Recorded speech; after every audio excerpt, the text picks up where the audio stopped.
listening to Durian ASEAN, the voice of discovery and sharing.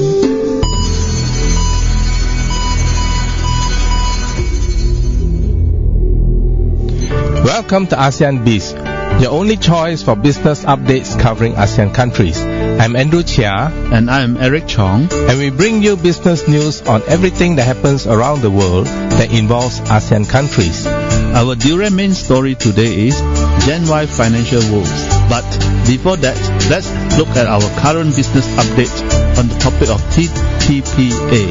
Well, TPPA stands for Trans-Pacific Partnership Agreement, Eric. Yes, and it looks like something very new to the general public. And right. I believe that a lot of people on the streets is totally unaware of this kind of agreement. Right. The thing is, it has been in the pipeline for many years now. They are planning probably almost 10 years. Yeah, and accordingly that the whole documents are really secretive. Yes, until it was recently signed. I think it's about a month ago that it's finally signed after 5.5 years of discussion, haggling, and negotiations by many parties. Yep. Then the goal of this TPPA is to enhance trades and investment among the TPP partner countries, to promote innovations, economic growth and development, and to support the creation and retention of jobs. That's what the they whole claim idea. No? Yes, but it's roughly 40% of the world's GDP. Well, if you look at it, which country will benefit most from this agreement? Well, probably our listeners wouldn't know the TPPA consists of how many countries? Maybe Andrew, it's about 12 countries right now, with China trying to join in the fun. Yes, and the whole group of countries that left out China. Yes. Surprisingly, and probably the propaganda or the agenda of this TPPA is to have a bigger size of economics against China. Right. We believe all these agreements on trade is supposed to benefit everybody. Yeah. But looking at the whole thing, it looks like it's trying to suppress the bigger economic country. Yeah, but that sounds strange, because usually when we have agreements like international trade agreements, the bigger countries tend to benefit more, right? Yes, but in this case, if you look at the 12 countries consists of how many big countries, you will understand the agreement. Right, let's do a quick run. What are the countries involved in this agreement? We have New Zealand, Australia, Brunei, Chile, Japan, Malaysia, Peru, Singapore, United States, Vietnam, Mexico, and Canada. So looking at the 12 countries, I believe that the bigger economics here are United States and Japan. Canada and Australia are okay lah, not as big as how many ASEAN countries are involved in this deal? Well, out of the 12, there's 4 ASEAN countries. We have Malaysia, Singapore, Brunei, and Vietnam. That means less than half of the ASEAN countries are involved. So are we looking at such things that the ASEAN countries will have to be bound down to this agreement? Well, like you said, it affects only Malaysia, Singapore, Brunei, and Vietnam. People like Thailand and Indonesia are not involved. Yes, and these 4 countries are basically small countries, small economics. So probably when they are in the agreement, they might not have a say in the whole thing. So we mentioned that they're supposed to support the creation and retention of jobs and promote innovation, etc., right? Yes. So what's the current status now? Is it signed already after many years of negotiation? Looking at it, it has been signed on the 15th October. Right. And the agreement have not been published. The actual text the of contents the of the text of the agreement is not published. It's supposed to be secret. So the general public will not have any foggiest idea what the government have signed. And let's look at the whole picture of the pros and cons of this TPPA. Yes, in case our listeners are still not familiar with what is happening with And the TPPA. frankly speaking, it took us quite some time to actually digest the TPPA. Yeah, I believe there are a lot of bring out secrets some of inside, the, right? to bring out things some of that- the gist of the whole agreement to our listeners. Yes, so the pros. What are the pros for this agreement? Well, we have, if the pros, we look at it, it deepens economic ties between the diverse members by opening up trade in goods and services, boosting investment flows, and promoting closer links across a range of economic policy and regulatory issues. Well, this is a very subjective thing. Sounds like a political It's more like a manifesto or something like that, political right? agenda rather than an economic agenda, right? So, and then I believe that looking at it, we only see pros to the general public on this area, whereas the cons is numerous. Okay. What do people say about this agreement? For example, there's some people in the New Zealand who are not actually happy with that agreement. At the heart, it is a huge lie which pretends this is about trade. Somebody from New Zealand said. It's not about trade. It is about allowing foreign corporations to override the decisions of democratically elected governments. This looks like a scenario from RoboCop, isn't it? Huh? You know, during in RoboCop, the corporate actually rules over the government. Yeah, so for countries like New Zealand, it seems that foreign investment may be frozen because of this agreement. If this agreement enforced, I don't see the benefits of New Zealand having any foreign investment coming into their country. That's why they don't like it so much. Yes, and then overseas company will be able to sue the New Zealand government for millions in damages. And medicines will be more expensive. And copyright laws will be tightened and more harshly enforced, restricting internet Freedom and access to informations. It will cost the libraries, schools, and businesses and other corporations who utilize IP products to pay more for copyright. And somehow it will stifle innovation. Yes, I think in a way it's protect those IP owners. In a way it's good. But when they say that wanted to tighten the copyright laws is quite a vague statement. And the New Zealanders believe that with this agreement it will discourage smoking. You cannot discourage smoking because the cigarette companies can sue you. Yes, and if they lose their profits. Can you just imagine it's something like coming from the history of during the olden days? You know, when the corporations are actually more stronger than governments that actually sue. At one time it happened, right? Yes, at one time it happens. Right, if you want to know more about this, you can look back into history of the Opium War in China. So it's quite similar to these situations. Right. And then the foreign banks, insurance company, and money traders will gain more power to challenge laws designed to prevent another financial crisis. That is something quite serious, right? Yes. So here you have a government trying to prevent a financial crisis, and somebody can challenge you. Yes. So it sounds dangerous, it sounds right? like that some of the financial institutions are waiting for a financial crisis to capitalize on the crisis. And should the government intervene to prevent another financial crisis, the banks can come after the so-called government law. Yes, and it seems that the government claims to be negotiating for the good of all the citizens, but in actual fact they are only negotiating to protect the interests of a few big corporations. Yes, looking at the whole gist of the thing is actually the laws are created to protect the big corporations like those pharmaceutical companies. You think that's true for all the countries involved, or just one or two countries like New Zealand? If you look at the pharmaceuticals, let's say medicines will be more expensive. Who are the major producers of medicines? We have United States, we have Canada. These are the countries that produce the most medicines. And if they stick to the olden laws or the existing law, those pharmaceutical company will only host their formula for 12 years Then after that, they can come. The general public will come up with their own generic products. Yeah, much cheaper and affordable. It's the same thing. But looking at this situation here, with the TPP coming into force, the pharmaceutical company can do a slight tweaking to their formula and continue enjoy their own copyright medicines. Which means to say that generic products are no more in the market.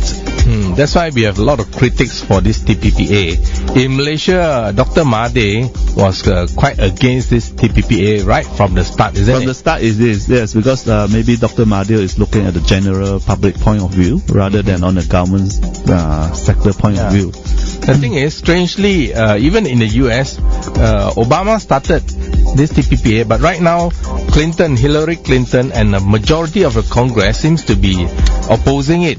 It's quite strange, isn't it? Yes, and partly is the Democrats are opposing it. From the latest news we read. So Hillary, being a Democrat, used to be supporting it for some years, but now maybe it's due to the elections coming up, she's opposing it. Opposing it for popularity votes.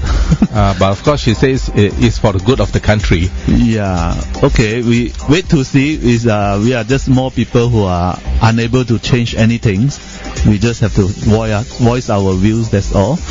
And then with the TPPA coming into force, what's next for the men in the streets? Only when it's enforced, they will be directly affected, right? Yes. Maybe then they will protest if there's something bad in the agreement. Well, I think whether to enforce or not enforce, or whether being enforced, even the general people on the streets are unable to tell. Sometimes it could be too late when they start to protest. When they start to protest, then it will be too late. Everything's signed already. Right. So by the time it may be too late, most people just close their eyes, keep finger crossed, and trust their governments to do the best for the country. Yes. Let's just hope the actual test of the TPPA is good for all the 12 countries and have a positive impact on ASEAN. Yeah, fingers crossed, Eric. Keep your fingers crossed and trust your government. Yes, that's all we can do right now, isn't it? Yes, we can't do much. Agreement already signed. So we will take a short break now and we'll be back with our main story for today. Stay tuned, guys. Don't go away.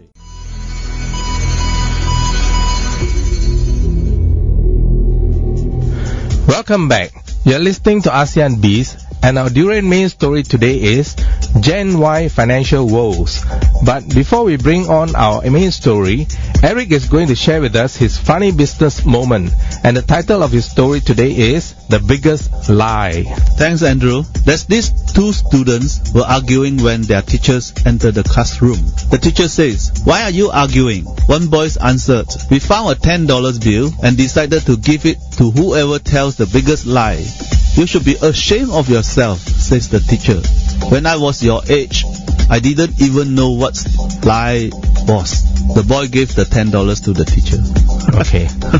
So, which means to say that you don't know how to lie. You don't know how to lie. The teacher says that they don't know. They are so naive at the age that they don't know what is the lie is all about. So to the boys, the biggest liar is the teacher. Of course. Thank you, Eric, for that funny business moment. Welcome back to the show. You are listening to ASEAN BIZ, your only choice for business updates covering ASEAN countries. I'm your host, Andrew Chia, and together with me is Eric Chong.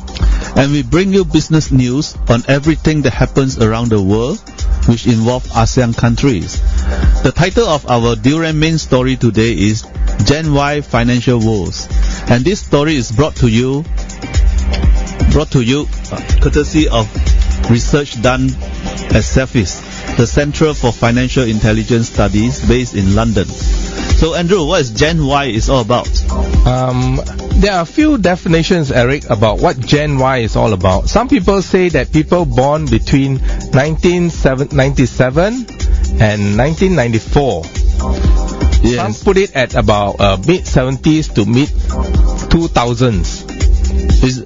Basically, we are looking at Gen Y, which means that their age group is between 20 to 35, around that age. Yeah, I think if 10 to 40 also may fit into the category. Yes. Alright guys, if you are between the ages of 10 and 40 right now, you may consider yourself a Gen Y kid. And the main characteristic of Gen Y is that they are IT savvy. They know how to use smartphones and how to handle the internet, smart, computers. Smart. They can handle technology.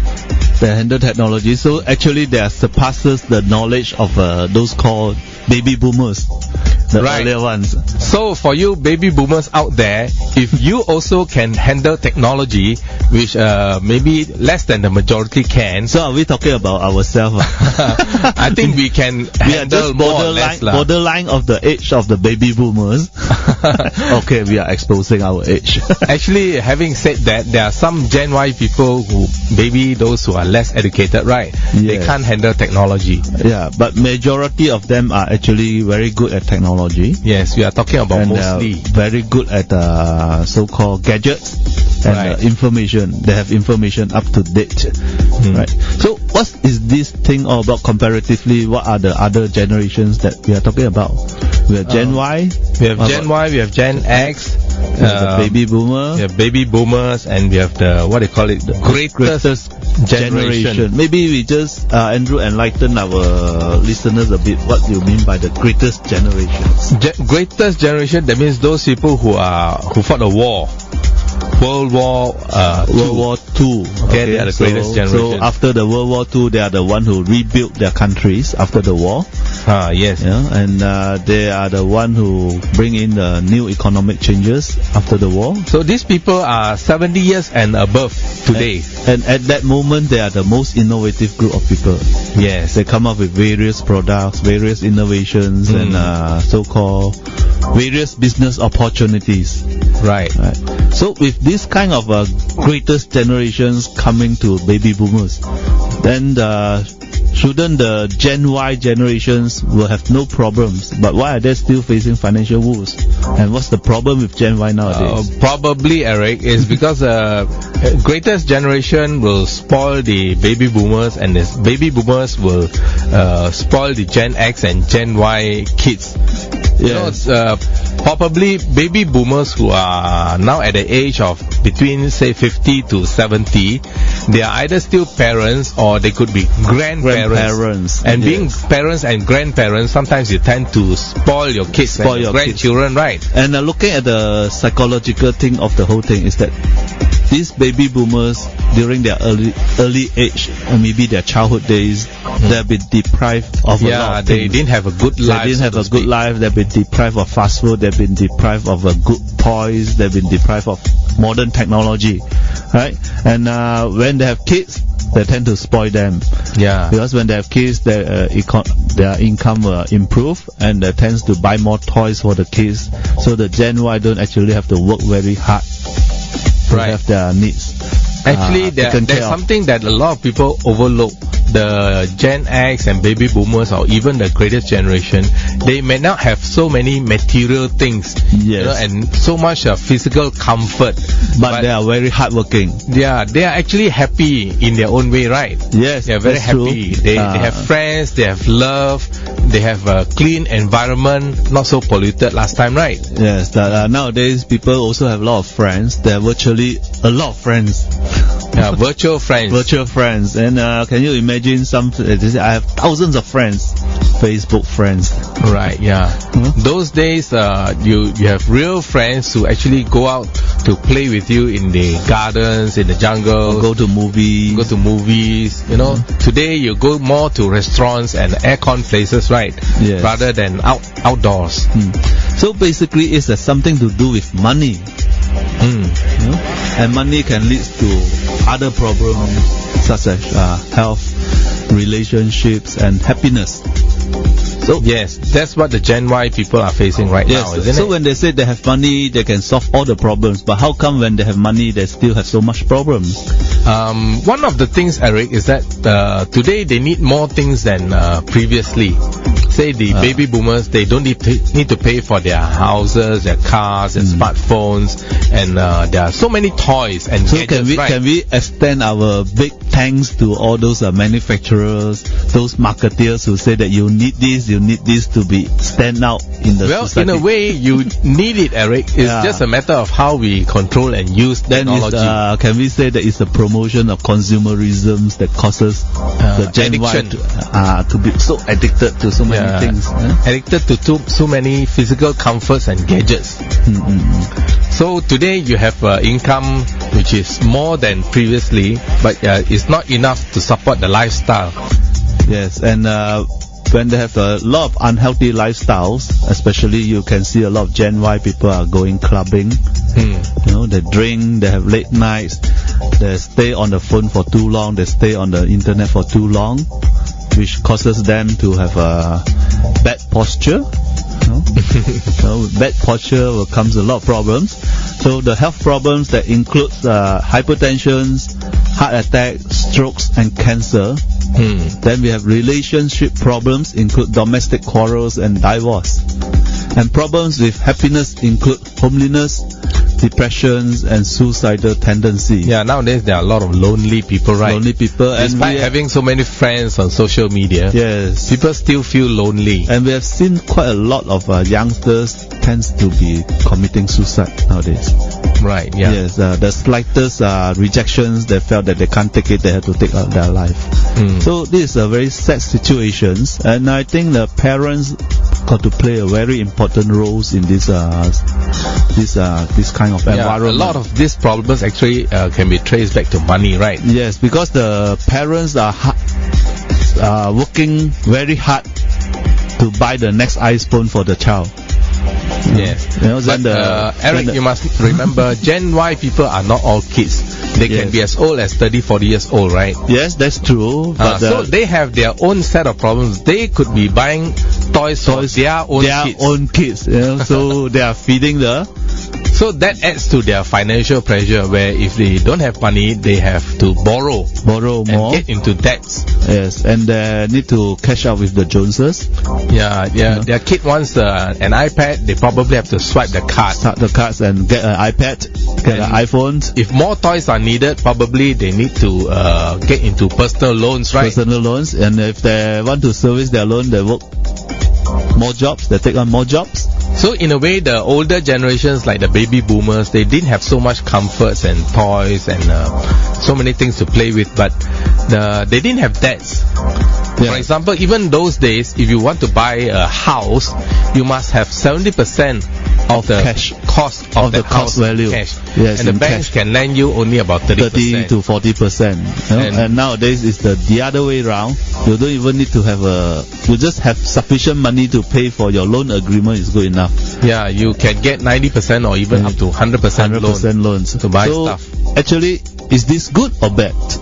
And during those days, even credit cards were not invented yet, right? So there's no credit to speak of. This thing anywhere. called charge card. They have the Diners and MX. Those days, when you have a charge card, you are considered well-to-do, very powerful people.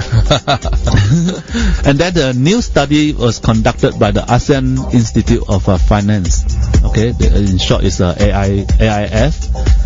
Has found that the Gen Y in Malaysia are experiencing significant financial stress early in their life, with many living beyond their means and trapped in emotional spending. So maybe we just delve a bit on emotional spending. What makes them so emotional they need to spend so much money? The emotional is, let's say we talk about before and after. If it's before spending, the emotion probably is comes from advertisement. They see their friends having some nice toys which they don't have. They feel sad, they feel envious, jealous. They feel that they are being marginalized because they don't have the latest gadgets. So after spending, what's the emotion? Very happy, Very happy. Then the next model came out again. Then they found that my model is old already, it's time for me to change. And that is what, 2 months, 3 months down the line, they need to change again. And then do we look at it as a form of advertisement? So emotional spending, like you say, basically is something that makes them happy after they buy. So if you look deeper into the whole emotions, it's actually They just want the craving to do that kind of action, to buy the buying action. Right. And Yes. they don't actually feel that that particular toys will give them the joy. It's the action of buying that gives them the joy, and the anticipation of going to the shops to buy that particular things that give them the extra joy. Yeah, there are actually few emotions involved. Of course, they feel happy when buying, but like we said earlier, it could be embarrassment or shame if they don't have something right. Yeah, can you just imagine when your kids are walking with a group of friends and he's still holding the very old Nokia phones, which don't even have a touchpad? Right. So all this will make people more happy to spend money. Sometimes that money is something that they don't have, so they have Well, to I get think into credit. most of the time they don't have that kind of money, so they went into credit card debts, personal loan debts, or even personal debts between friends or between relatives. So which means they are living beyond their means. In a way, yes. I mean, quite a number of that. I would say quite a so-called high percentage of Gen Y are living beyond their means. And we think that there's one way to solve this problem of living beyond our means, which is to increase our means. For example, a normal guy may be earning, say, 3,000 ringgit in Malaysia. Yes. So if he wants to spend more to live beyond his means, so he says, okay, why not I increase my means to say 5,000 or 10,000? Yeah. So I believe this situation is not only applicable to Malaysia, but in many countries in ASEAN also, right? But then some of them might not have the idea of how to increase their means. They'll try their best. The easiest idea to increase your means is to take on extra job. Yes, that's part of the solutions, but it might not be a long-term solution. Yes, but Because as you increases your means, you felt that you need more things to reward yourself for working so hard. that's the whole problem. That's the When whole you problem. increase your means, you also increase your expenses. Yes. And you need to further increase your means to keep up with the expenses, And right? please bear in mind, each of us only have 24 hours. If you minus out 8 hours of That's why sleep, just now we mentioned, Eric, it will lead to financial stress and even health problems. health problem. Not enough sleep, not enough Yes, rest. and we can see that more and more young people are having hypertension, heart Yeah. attacks, and even It's very stroke. stressful trying to It's make stressful. more money, right? Well, in a way, yes. Right. So if you talk that to a very successful businessman, to them it's not stressful. But if you talk that to the man on the streets, then it's a different thing. Okay. Yes. Right. We will take a short break and be back with our stories shortly. Stay tuned, guys. Don't go away.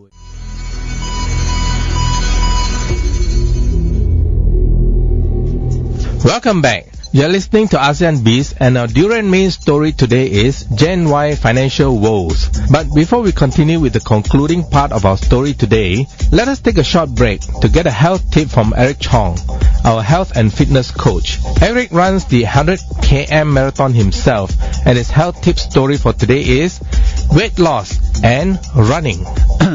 Thanks, Andrew. Right, to my knowledge, okay, there are no studies to show that runners lose more weight than individuals who do other types of exercises. However, running certainly does burn lots of calories.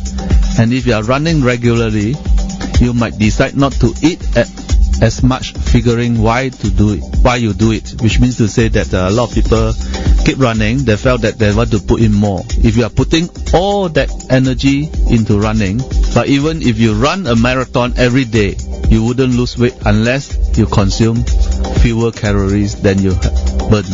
So basically, is you burn off X calories, and you eat back X calories plus to calories. replace. Yes. So you actually Which a lot of runners' mentality is that I ran so hard. It's time to reward myself to eat I think more. it's the same with other sports, like It's the people same who are with other playing sports. golf, Eric. Yeah. Before the game, they need to eat something in order to have the energy and the strength. Yes. After the game, they are tired and hungry, and they eat again. So they actually put on weight after exercises. Yes, it's true, and I can actually see quite a number of my running friends putting on weight, even though they run a lot. It's just that they're wrongly calculated. A lot of people are miscalculating the calories burned. Right? So the bottom line of losing weight is burning more calories than you consume, no matter how much exercise you do. You can work, you can do a lot of exercise for hours, but end of the day you put it back all in, it comes back to zero. Yeah. So on the same note, people, especially ladies that are observed, they actually just starve themselves. They don't do much exercise, but just by starving themselves, they can reduce weight. Yes, that's the wrong misconception. There's a misconception here that they felt that losing weight is just losing weight, but actually it's not healthy. Actually, it's not. To starve yourself to lose weight is actually not a healthy way, because you are losing out muscles, you are losing out nutrition, which is very crucial for your day-to-day body movement, your day-to-day operations of your body. Yeah. So you can't actually starve yourself. That's why exercises and health or weight loss should be considered separately, right? People who lose a lot of weight may not be healthy. Yes. And people who exercise a lot may not lose weight. May not lose weight. So it's a so-called is a magic. So I can't say it's a magic formula. We have to delve into it with a different perspective rather than just targeting on one issue. Because losing weight is quite a broad spectrum of activities. But people tend to target it just specifically on it, and especially when you look at it, we have so many slimming centers. They said chili wrap you and you will lose weight. I will shake your fat off.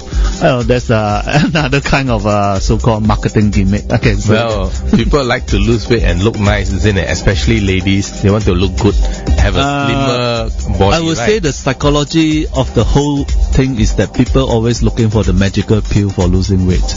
Of course, everyone wants shortcuts and spend less time to achieve more, right? Yes. So we come back to our main story again of the Gen Y financial woes. Just now we are saying Gen Y guys are living beyond their means, and they get trapped in emotional spending. So we have Gen Y people include day job workers as well as entrepreneurs, but the majorities are day job workers. So how does the entrepreneurs caught themselves in the financial woes as well? Well, being Gen Y and being an entrepreneur will make them almost behave similarly with other Gen Y guys.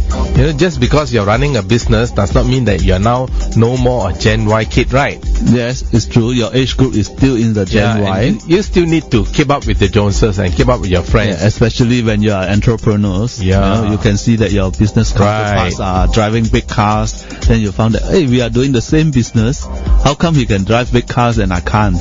And not only that, being an entrepreneur, you need to entertain your friends and your customers. Probably have a few pub sessions, which cost money.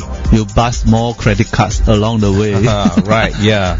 So entrepreneurs, do watch out for your cash flow, because your cash flows actually drive your business. What is the thing that actually Gen Y people spend on, the big items, the biggest expenditure? Well, I would say it's mainly is the accommodations, and then cars, and then their living expenses like food and petrol, and clothing. I would say clothing is also one of the things that especially ladies. Yes. Men spend less on clothing, right? Might or might not, because I really see men really spend a lot of money on clothing. Yeah, some men do. They're going for branded stuff. Right? Yes. And I've seen men who pay a lot for watches. Some even pay up to 6 figures for a watch just to look good with their watch. So these are the things that actually cost them a big dent in their cash flows and put them into financial woes. I think the biggest items are still housing and cars, right? Yeah, it's true. I mean, those are the basic necessities which everybody will look at. And some of the Gen Y people might even need to take care of their parents. And when they wanted to take care of their parents, they need to have a bigger house. Then they pay more money for the bigger house to house their parents. Right. So either you pay rental or you pay housing loan, you still need to pay for the house, You still need to pay for the house. Either way, it's just a matter of figures, how much you are paying. Then on top of that, they still have their spending on shopping. Yes. Just now we mentioned emotional items. Basically, what are the emotional items involved? Well, we have most of the things like clothing, bags, shoes, watches, and a lot of other luxury items. And we come back to bags. I would say quite a number of women have more bags than they can ever use. Of course, women have more bags than men. Yes. And I heard one remarks from one of our ladies' friends who say that it's a life dream for every woman to own an LV in their lifetime. Really? I don't know how far it's true. Maybe I will do more research on that part to ask more I thought ladies it's a friends. Hermes bag right now. Well, I don't know. Maybe at the times LV is the most popular. Right? So they have also other things like holiday packages.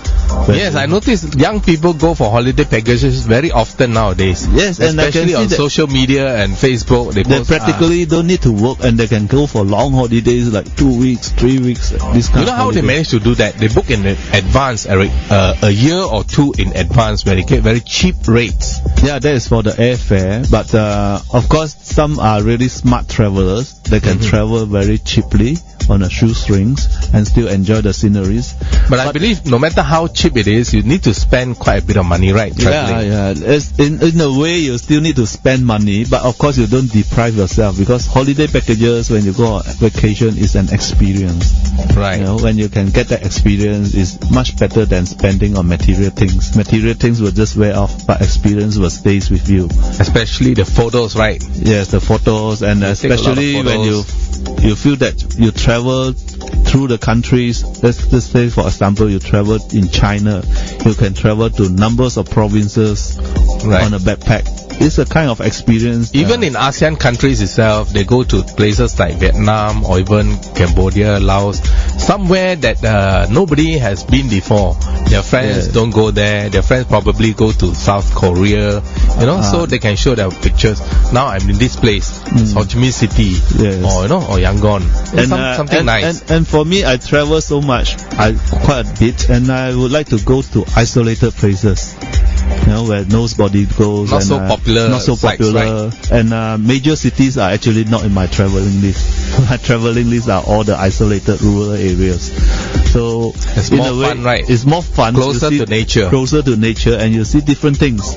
That's what the holidays give you, is an experience, which of course you need to still pay for it. But once you pay for it, that's where the dance come in. I noticed, despite whether we are talking about holiday packages, bags or clothes, there's one factor that is involved here that people would like to show off to their friends and peers. We are talking about peer pressure, right? Yes. So by spending so much, including bursting their credit cards, they just need to show off or keep up with their Joneses. I think the main thing that the main item they've put top in line for showing off is their car. I don't know whether you remember one incident during our business time, Andrew. Our client actually walked us out from their office to see what car we are driving. Yeah. So when you're doing business, entrepreneurs have this problem. They feel shy when they move around in a smaller car. So it's something very real. It's real in the I believe it's more real in the ASEAN countries or Asian countries. And in the Western countries, I have friends doing business in Western countries. They are very successful, and they said nobody bothers about what cars you are driving. Yeah. But over here in ASEAN countries, I believe the pressure is very great. Trying to have what they call a presentable car. Usually it's a new car. Could it be partly be blamed by the advertisement? Definitely. Advertisements play a part. So your clients or your customers will say, hey, look, how can I do business with a guy who is driving a car that is so old, a second-hand car, So guys feel very pressured, stressful, trying to get the next biggest car. And then despite all these pressures, I think the Gen Y still need to be aware about buying houses and cars. Be smart about it. Make sure your salary is enough to service your house, your car loans. Spend time to understand the skill for buying houses and cars. Right, Eric. Right now we are trying to how to advise Gen Y guys how to overcome and not fall into the trap, right? Yes, and don't forget, houses and cars involve maintenance costs. Even though you buy your own house, whether it's a condo, whether it's a landed property, there are always maintenance costs, right? Even the landed property, you don't pay service fees every month. You still need to keep aside certain amount of money because your house will get old. 10 years down the line, you need to redo the house again. there's money. Right, Eric, we used to have friends those days many years ago. After some guys buy a big house. Yeah, they felt that they needed a big house, and the space is actually too big, and actually it's a stress to stay in the big house. It sounds nice, looks nice, and when you have a housewarming party, your friends will just go there. Wow, you have a big house. That's all you get. But after all the events, you actually have to feed the house. Yeah, you still remember we had a customer who bought a big house, and he conveniently forgot that house need to be renovated. It's a new house without even lighting and fans. Right. And bought a house, and he has to spend another big amount of money to renovate it just a little bit, and another big amount to get the furniture in. You know, you can't stay in a house without beds and sofas and stuff like that, right? Yeah. So the guy actually forgot all about what is inside the house. The excitement of buying a big house is always there. Yeah. I've been through it. The excitement is always there. When you bought the big house, you felt so excited, you wanted to move in. Then when you start to work out your budget of moving in, you are depressed. You found out that you have actually omitted some important items. Okay, not to mention maintaining the house and paying for the quit rent and assessment. The furnishings itself costs a lot of money, right? Yes. It's like a guy who buys a car and forgets that he needs to put petrol, pay road tax, and pay insurance. Yeah, so, you know. So the bigger the car you buy, the more road tax you pay, the more insurance you have to pay. So bear in mind, buy within your means. You don't say don't buy at all. Buy within your means and within your nature of usage, especially for houses. You know, we have people who's couple just stay in a 7,000 feet bungalow, right, and went into depression because of the house. Why is that so? It's too big for them. They feel lonely, right? They feel lonely. They hardly see one another. You know, and then some might have a very so-called particular character that need to see the house in tip-top conditions.